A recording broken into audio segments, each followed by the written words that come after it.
Welcome to the preview for our November Historical Manuscripts Grand Format Auction. Our auction contains approximately 370 lots spanning more than 4 centuries in all subject areas. We are proud to present for auction what is one of the most important Abraham Lincoln manuscripts to come on the market in years.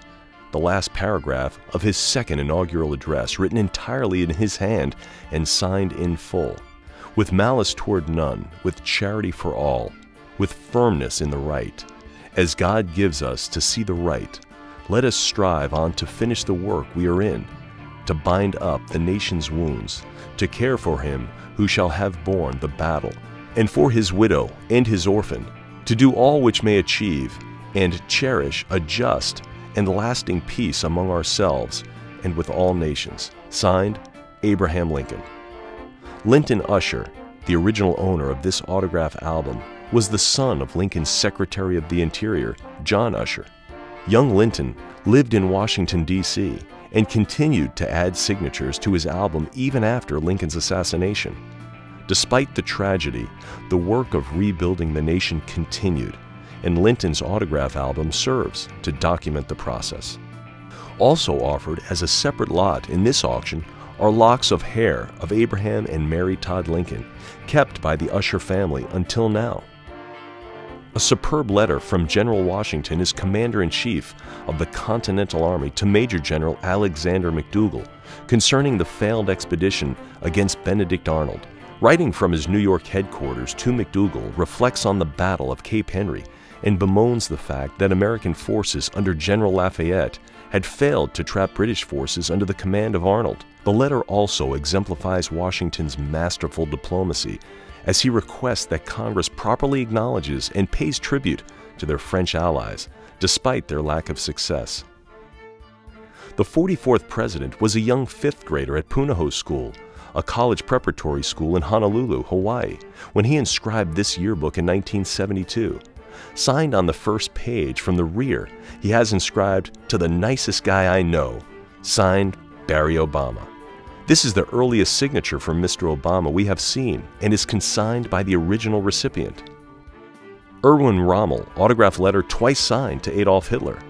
The letter is dated October 1st, 1944, less than 2 weeks before Rommel is forced to commit suicide on charges of high treason.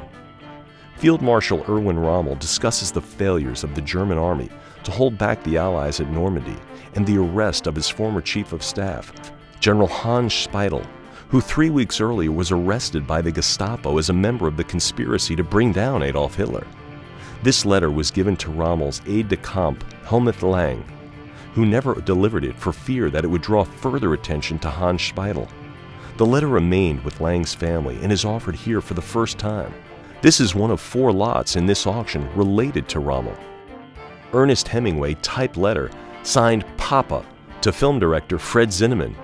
Hemingway is writing from Cuba and shares with the Hollywood director his disappointment with the film adaptation of The Sun Also Rises. One of 4 lots of letters to Oscar-winning film director Zinnemann, best remembered for his films High Noon and From Here to Eternity. His career spanned more than 50 years and his influence longer. Writing from West Brattleboro, Vermont on May 3, 1970, Lee sends condolences to the family of her literary agent, Maurice Crane, and describes their last days together. Crane was Lee's first literary agent and integral figure to the publication of Lee's Southern Gothic masterpiece, To Kill a Mockingbird. In 1956, Lee sent Crane a few short stories, with him rejecting all but one. Crane encouraged her to write a novel, and after much guidance and revision, the manuscript that was Go Set a Watchman became the aforementioned giant of American literature. A relationship developed between Harper Lee and Maurice Crane that began simply as an agent mentoring a writer, then blossomed into a sincere friendship lasting until Crane's death in 1970. The letter is offered for the first time and is accompanied by the original envelope containing a second full signature in the return address. The market for Nobel medals continues to get stronger. In keeping with demand, we offer Lot 49210, the 1966 Nobel Prize for Medicine, awarded to Francis Peyton Roos for his work in cancer virology. The medal, designed by Swedish artist Erik Lindberg, measures 6.5 centimeters in diameter, and weighs 204 grams. Roos's work was so groundbreaking that it was initially dismissed because it challenged long-held assumptions that cancer was not infectious, but rather a spontaneous, uncontrolled growth of cells. Roos's initial research began in 1909, and he received the Nobel in 1966 for this work. The Historical Manuscripts Grand Format Auction will be held on November 4th at the Waldorf Astoria Hotel in New York, and all materials will be available for preview on November 2nd and 3rd at Heritage's New York offices. Visit ha.com/historical for more information and to see the full catalog. Thank you and good luck.